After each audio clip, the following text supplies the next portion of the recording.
When we look at someone as being wealthy or not wealthy, we don't just say, oh, how much cash do they have available right now that they could do whatever with. We don't just say, oh, their worth is based on how much liquid money they have. We don't even say, oh, it's based on how much they have in the bank plus their, investment portfolio and how much stock they have. When we judge them, we like to use net worth.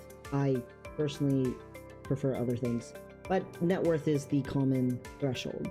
Net worth includes assets, and net worth detracts from all that proposed asset worth, any debt, and then says, okay, here's how much you have as cash in the bank, here's how much you've saved up and all that, plus here's your investments, plus here's your assets, plus here's your overall business ownerships or whatever, real estate, blah blah blah, and then take off of that any debt, and ta-da, here's your net worth. Assets are hard because assets are easy in concept. Oh, it's an object that increases in value over time. It's worthwhile. Liabilities are items that lose value over time. Hey, that seems easy enough, right? But assets are difficult because A, assets have to be evaluated. And depending on who's evaluating the asset's value can be hyperinflated quite significantly. Also, assets are misunderstood. So then people think that they're getting something and they think it's an asset, but it's not. It's a liability. And so then they are losing money, they're bleeding value on their net worth, but they don't understand why. Now, the really common example that people like to use over and over again is vehicles. A car loses value so rapidly that it's extremely unlikely that it's actually ever going to be an asset. Almost all vehicles will just lose value and never be an asset. So people like to bring up cars, but I'm going to bring up a few other things. And I really want to drive home the idea that part of generating wealth, part of building up your net worth, is acquiring assets and having less liabilities. Liabilities are things that the poor accumulated, and as they accumulate their liabilities, they feel like they have more and more stuff, but all of the stuff has almost no value. Liabilities are sold to the poor by the wealthy, who don't actually want any of those liabilities. They want to get rid of them, and they want to sell them at a marked up price because it makes them money. Consumerism funnels money upward while making a poor person feel like they have more. It's a trade-off. And it's kind of like back in the day when, settlers would come to new territory and they would trade beads and alcohol to the Native Americans who lived here on the land and say, yeah, well, you're going to write this treaty where we get to use the land. And they didn't understand what was happening. And they felt like they were getting stuff. But in actuality, they were being taken advantage of. Most people who are consuming products from businesses and corporations are consuming liabilities. You're bleeding money and you're bleeding net worth, whether you realize it or not. For instance, if you buy things that are part of a fad, trends are unfortunately very risky to jump into, and people act like only the smartest people play the trends, and then you get encouraged to jump into it. You think you're doing something maybe even that's smart, and you're actually doing something that's extremely risky and very likely to lower your net worth. People think that they will buy like a new type of cryptocurrency or a new NFT line or whatever it is, some trendy thing, and they think that they'll get in on it and that'll just keep rising in value. And that's not how it works. It fluctuates significantly in seasons of being cool versus not cool. People think that they are getting assets when they start building up a collection of stuff. The sheer volume of people who bought Beanie Babies and fought over Beanie Babies only to discover that Beanie Babies basically had no worth was a lot. You look at people who hoard items and they think, oh, well, I'll use that eventually, or someday it'll be of worth or value. And yes, some items, if they're rare and kept in good condition, can absolutely become an asset. But the majority of the time, that's not the case. The majority of the time, it's just a bunch of junk and clutter and stuff. People think of their investments as always being an asset, but there are investments that are just bad ideas, and because it's considered an investment, people still fall for it.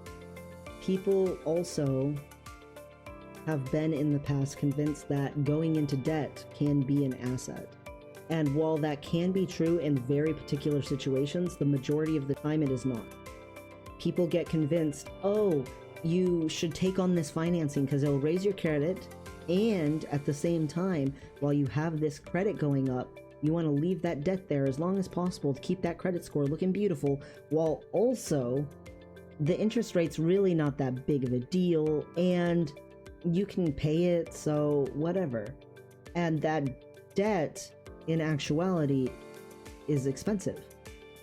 You have people who say, oh, look, if I get this mortgage on this property and then I get a rental person to move in and they're paying the rent, they're paying part of the mortgage, so that's good debt. And that can be true if the property goes up in value, if the rental place doesn't get destroyed, if you actually keep up with the maintenance and upkeep of it. But all of that costs money. All of that costs you investing. And so then it can become a huge labor. People don't like to think of it that way, though. They want to think of the debt as, hey, a good idea. They're getting more value, more bang for their buck. They don't want to buy something outright because they could take that extra money and invest it into the stock market. But the stock market return on investment, when you adjust for inflation and for fees, like transaction fees and advisor fees and whatever else, is very unlikely to be worth more than the interest that you paid, the taxes, the sheer volume of maintenance and upkeep.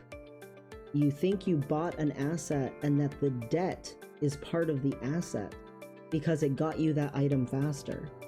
But unless that asset actually keeps going up in value, and unless the stock market really keeps pushing forward and is a bull market, it's really, really likely that you can lose money. And people think of debt as an investment, but it's not always an investment. It can be true that you get into some really great loan and you got a house for under 6%. You got a 5.5%, interest rate on it. It's real low. You've got someone already set up to help rent, and they want to do all of the yard work while they are renting there, so that saves you a bunch of maintenance costs just by itself, and it balances out to where, yeah, it looks like you're going to get ahead. But it takes a lot of crunching every number from every direction to get to that place, and it's still barely profitable. You're doing so much work and you're setting yourself up with so much struggle when you could have just kept every month putting a little money into a nice cozy, S&P 500 fund or something and gotten the same profit margin with significantly less work. People who are wealthy acquire assets and accumulate assets, and the majority of their net worth is not liquid money, it is the value in the asset. The majority of poor folks, unfortunately, have a whole lot of stuff and it's not worth crap. It's actually depleting worth. There is a saying, and I very firmly agree with it, that nothing is more expensive than being poor. You think a wealthy person can afford to buy the nicest thing. Oh, a poor person could never afford to buy that mansion for $12 million or whatever it is. But in actuality, the poor person is working. They are working and working their entire life, pouring out their labor, their years, their longevity, their quality of life, living in a state of survival, creating value, creating profits with their own physical health as the trade-in. And the poor person is destroying themselves for very small amounts of money. And because they're limited on how much money they have to buy worse quality of crap to be in their life, and they have to buy smaller amounts of it. They go to a dollar store and buy a bar of soap there because the dollar store is what's closest to them. When in actuality, the amount of soap they're getting for that $1 is way less soap that they would get if they could afford to buy better soap or more soap somewhere else. The quality of their existence is abysmal. There's the example that gets used a lot of shoes. The wealthy person able to buy the nice pair of shoes that lasts for years versus the poor person who has to go to Walmart and buy their little $20 sneakers that'll wear out before the end of the year and be filled with holes by the time that they throw them away. And then they have to spend another $20 on yet another pair of shoes. And then another $20 on yet another pair of shoes. And it's just over and over and over and over again. And the shoes aren't nice shoes. The shoes aren't the most comfortable shoes by any means. They get torn up and ruined easily, but they need to wear shoes. And they can't afford to buy the good shoes. Some people, they are like, no, I gotta have the good shoes. But they trade in something else that they have to have the crappy version of. Way too many people who are poor eat terribly. And they will trade the quality of their food for being able to have something that feels just a little good in some other aspect or part of their life. They accumulate liabilities, and the biggest liability that the poor person has is their own ignorance. They don't have the space, they don't have the capacity to get educated, to learn how to do anything in a better way for themselves, or have opportunities for themselves, or grow, or prosper. 85% of African American children in this country have a very low reading comprehension. The majority of kids, period, grade school kids, struggle with reading comprehension in this country. But the majority of kids, of course they would be, because they're in defunded schools with low education and they're poor. Their parents can't afford to get them something better. Poverty puts you in a position where you're trapped. You're trapped in a perpetual state of struggling to exist, of that non-stop expense. If everyone actually got paid for the amount of labor that they produced and the amount of products that they got built because of them, we'd all be multimillionaire. Almost everyone in this country works enough labor and produces enough good value that they would be worth multi-millions by the end of their lifetime, just from the sheer volume of effort that they had put in. But not everyone gets to actually pass on that way, because they don't get paid for their actual value that they produce. If they did, then they would be a liability.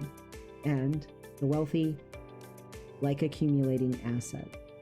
The wealthy accumulate assets in the form of their workers, just as much as they do in the form of their property value, in the form of their collection of Tiffany lamps, the fine art that they collect, their portfolio and their investments, their Rolex watch that even if they went tomorrow and resold it would have like 70% of its initial value still in the watch.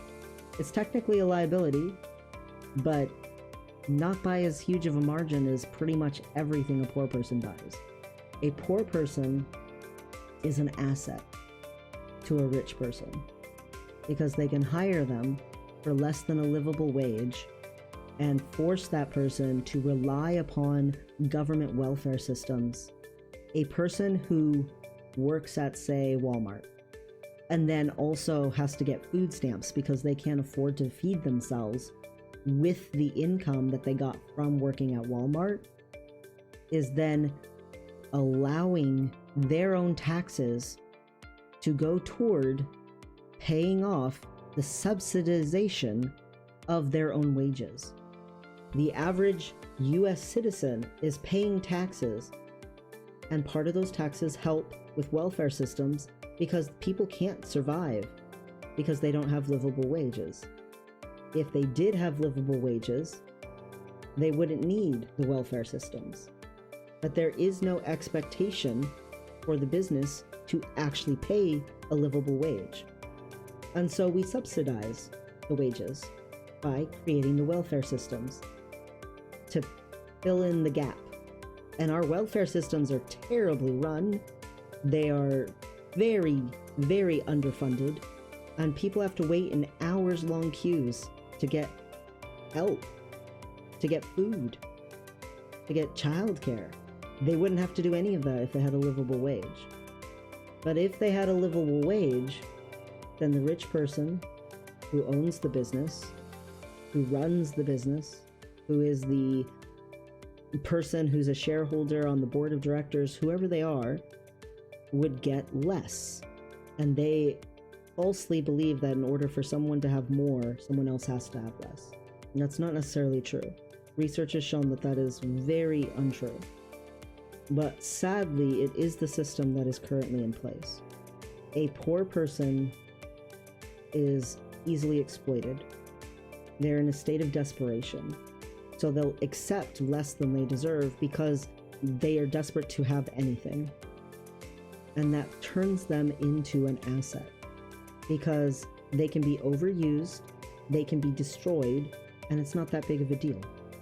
There's no responsibility that the business has to take for doing that to them. They're not liable. Oh, it was their choice. They consented. Don't accumulate liabilities into your life. Don't keep bringing products into your life because you're just consuming that have no worth. And don't treat yourself like you have no worth, because you do matter.